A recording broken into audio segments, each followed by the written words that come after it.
এই শালার wifi man man এই ওয়াইফাই ম্যান ছয় গোল। আরে গোল দৌড় আউট হয়ে গেল। ওয়াইফাই এত সমস্যা কেন গে? এরা বিল মিল ঠিক মতন দিয়ে না, কি বুঝলাম। শালার মোবাইলে দেখলাম, ইন্টারনেটে দেখলাম, যাবো ভয় তো লাগতেছে।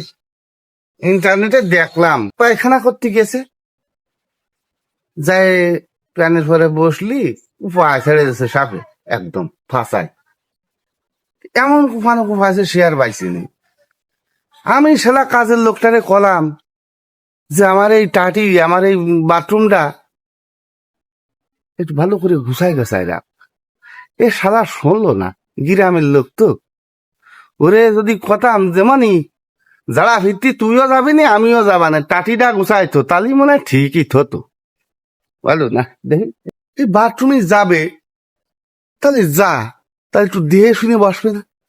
মেন কথা আছে যে নিজের জীবনের সতর্ক আর কেউ তো করে দেবে না, নিজেরই করতে হবে।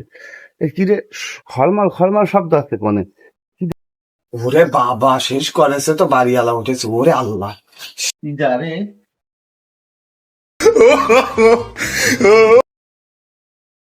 কিডা লোকটা কিডা, কি যাতে লোক?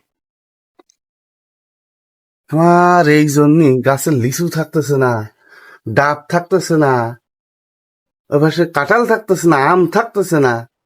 হ্যাঁ, দেখি তাহলে ইরাই কি এই আকাম করতেছে। কালকেতে আমার সতর্ক হতে হবে। হ্যালো। আরে তুমি নেচে তাও না কি আরো? হ্যাঁ, আরে আমার কথা বলতেছে, আমার সবসময় ওয়াইফাই থাকে। যাইনে ওয়াইফাই, পিছনে ওয়াইফাই, সামনে ওয়াইফাই, সবসময় আমি ওয়াইফাই লাইনই থাকি। আমারে তুমি ওয়াইফাই ম্যান বলতে পারো, ম্যান। আমি ওয়াইফাই ম্যান, তুমি তো লাইনে থাকো না, কি করো না করো বুঝি। এই ওয়াইফাই ম্যান, ওয়াইফাই ম্যান, আগের দিন কিনা তুমিই দোল মারিলে না? ওয়াইফাই ম্যান, এই এদিকে থানবো তোরে, চল। শালা আমার আম লিচু কাঁঠাল কোনো কিছু খায় না, তুমি সেই ওয়াইফাই। হ্যাঁ, তুমি সেই ওয়াইফাই যে আম লিচু কাঁঠাল কিছু খাওয়া। এই দেখা যা, হ্যাঁ এই ওয়াইফাই ম্যান না? ও কাকা একটু কথা। আরে তোমার ওয়াইফাই ম্যান, এই শালার ওয়াইফাই ম্যান ম্যান, ও নিজেই ওয়াইফাই ম্যান। ফোন দে। ও কাকা, আমি তোমার নাম লিচু কিছু নি না, আমি খালি ওয়াইফাই চালাই কাকা। হ্যাঁ, সেটা তো আমি দেখলাম, সেটা তো আমি দেখলাম, তুমি ওয়াইফাই ম্যান। তোমার পাও ধরে ভাইন্দে উঁচু করে আমার ঘরের ডাবার সাথে বানায় রাখবো, যাতে আমার ওয়াইফাই টাকা দিন হ্যাঁ কিনতে আই, তোমারে ভাইন্দে আমার ওয়াইফাই এর কাজ চালাই যাবো। আর এই তোর বাপের নাম্বার কয়া। কাকার নাম্বার আছে, ওই যে কাকা দেন, আমি খালি ওয়াইফাই ভাই। চালাই। হ্যালো, এই খায়রুল ভাই, এটা আমার বাড়ি আসেন, আমি ইমুল। হ্যাঁ আসেন, আমার বাড়ি আসেন, হ্যাঁ জরুরি জরুরি, এখনই আসেন। আরে শিমুল ভাই, কি রে তোর ভান্দাছে কা? হ্যাঁ, আয় শিমুল ভাই, ভাই পরে ভান্দিস কা? কি অপরাধ, কি হয়েছে ডাকি? হ্যাঁ, তুমি যখন চলেই আইছো তখন ওরা খুলে দিয়ে তারপরে তোমার সাথে কথা করছি, দাঁড়াও।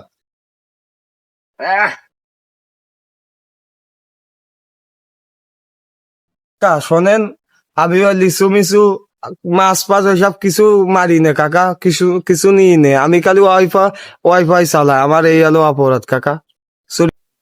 হ্যাঁ শিমুল ভাই, তুমি একজন বুঝবার ব্যক্তি এই কাজটা করলে। ওয়াইফাই তো গ্রামে সব বাড়ি ছেলে পেলে চালাবে না, ওয়াইফাই সামান্য ওয়াইফাই জন্য ভাঙতে ফেললে তুমি, একে কোনো একটা অপরাধ হলো? একই ভান্তা বান্ধিছো তুমি তো। হ্যাঁ, এটা অপরাধ হলো না? কোন অপরাধের খাতায় পড়ে না। এই তুমি জানো না, তুমি জানো না হাদিসে কি আছে, যে কারুর কোন সুই যারা পরিমাণ দ্রব্য যদি না বলিয়া নেওয়া হয় তাহাকে চুরি বলে। হ্যাঁ, আর ওয়াইফাই আছে সেটা তোমার কাছে অপরাধ মনে আসছে না? আরে তোমাদের কাছে তো কঠিন কঠিন জিনিসও কোনো অপরাধ বলে মনে হয় না। 11,000 ভোল্টেজের আর 2 দিন পরে 11,000 ভোল্টেজের ছেলে ফেলেরা বিদ্যুৎ চুরি করে নিয়ে ব্যাডমিন্টন খেলবে না। তোমরা খাওয়া যে ও বাচ্চায় খেলতেছে, ওরা খেলাধুলাই তো করতেছে, ওরা তো আর তোমার ওই অন্য কোনো কিছু করে বেড়াচ্ছে না। ওকে খেলতে দাও, সুযোগ দাও। কেন 11,000 ভোল্টেজের তে একটা বিদ্যুৎ নীতি যায় দুর্ঘটনা ঘটে, তোমার ছালটা যদি মারা যায় বা একটা দুর্ঘটনা ঘটে যায়, সে সময় কি উপায়? তোমাকে কাছে কোনোটাই অপরাধ না। এত বড় গুরুত্বপূর্ণ বিষয় তোমরা কখনো মাথায় নাও না। হ্যালো, কথা এটা, আমার ওয়াইফাই পাসওয়ার্ড ভাঙ্গি হ্যাক করি, সে ওয়াইফাই পাসওয়ার্ড নিয়ে তার স্বাধীন মতো চালা আসছে, হানি মনে চলে যাচ্ছে একদম। এটা অপরাধ না? তোমরা যে ভাই কোন জগতে আসো, এটা কোনো অপরাধ না। এই তুই ওয়াইফাই চুরি করেছিস, শিমুল ভাই যে কথা বলে তো আমি ভাবিনি। কুরআনুল কারিমে আয়াত আছে সারি কত ফাক্ত আই দেহুমা, চোর চুরি নি তাকে হাত কেটে দিতে হবে। ইসলামী রাষ্ট্র হলে তো হাত কেটে দিয়া তো। হ্যাঁ আসলে শিমুল ভাই তুমি যা কইছো গুরুত্বপূর্ণ, অত তো ভাইবে দেইনি আমরা। হ্যাঁ বাড়ি ধরো, বাপ দিয়ে হবে সব বিষয়ে বাপ দিয়ে হবে। আমাদের এই ভিডিওটা ছিল কাল্পনিক, বাস্তবতার মিল নেই। বাকি সমাজে অনেক অপরাধ হয়, যে অপরাধকে সমাজের লোক অপরাধী মনে করে না।